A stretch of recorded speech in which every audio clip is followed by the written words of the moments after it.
એનું દૂધ નહીં, એનું દહીં નહીં, એનું ઘી પણ નહીં, બધું જ ગાયનું.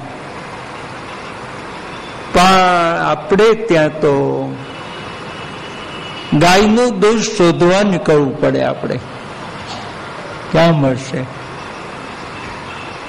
ભગવાનને ધરાવવા માટે ભેંસનું જ દૂધ આપણે વાપરવું પડે. ગાયનું બહુ મળે નહીં આપણને.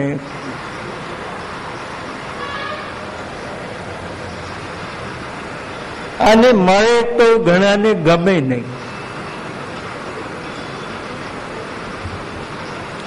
ઘણાને ગાયનું દૂધ ના ગમે. કેમ? કે ચા સારી નથી થતી.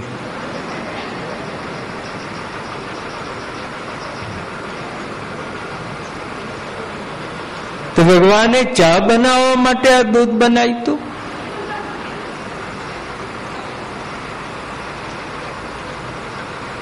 એક અનુભવ કરવા જેવું છે.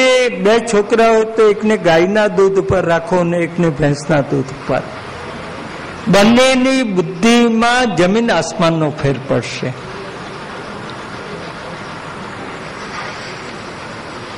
ભેંસમાં આળસ છે અને ગાયમાં સ્ફૂર્તિ છે.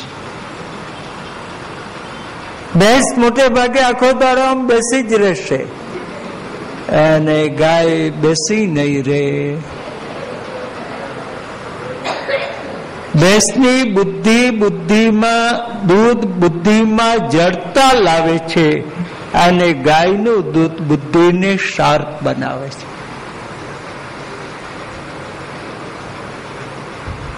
આપણા છોકરા અહીંથી વિદેશમાં જાય તો આમ રેન્કમાં નંબર લાવે, કારણ કે એના નસીબમાંથી ભેંસનું દૂધ ગયું ને ગાયનું આવ્યું.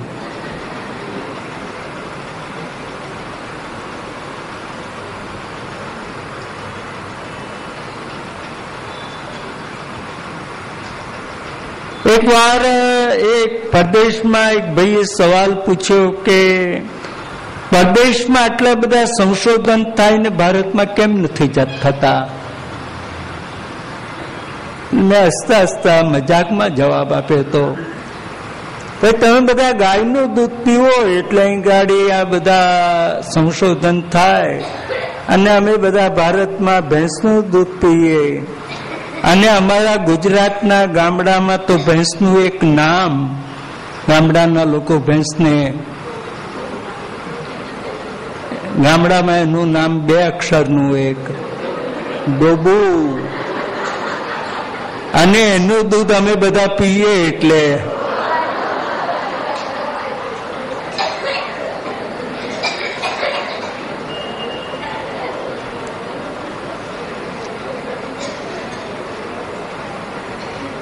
તો કૃષ્ણની ગો ભક્તિ કેટલી ઉત્તમ કે જેનું પાલન કરું, જેની હું પૂજા કરું, જે ગાયની આપણે પૂજા કરીએ અને એના ચામડામાંથી બનેલું પર્સ ને એ બધું વાપરતા આપણે ગૌરવ અનુભવીએ. આ જીવનની વિષમવાદિતા આપણને ધર્મના માર્ગે આગળ કેવી રીતે જવા દેશે?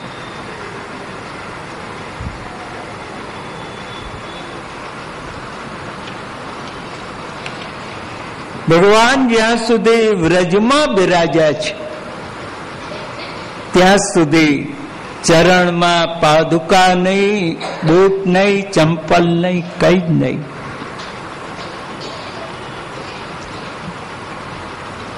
ક્યાંક ભાગવતમાં નહીં, આમાં મહાપ્રભુજીની વાણીમાં નહીં, પણ ક્યાંક એવું પણ છે.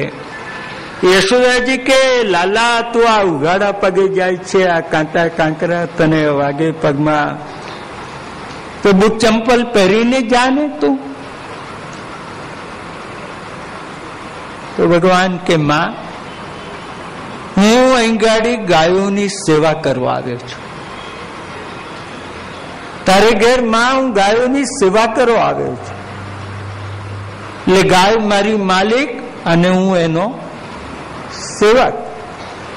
હવે મારી માલિક ગાય જો પગમાં બુટ ચંપલ ન પહેરે તો સેવક તરીકે મારાથી કેમ પહેરાય?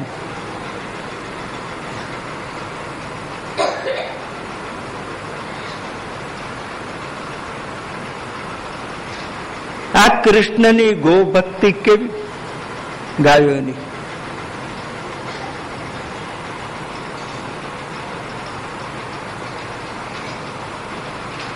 આવો ગાયોમાં અનુરાગ, આટલું બધું ધર્મમાં આમ સૂક્ષ્મ દ્રષ્ટિએ કેટલા વિચારતા હશે.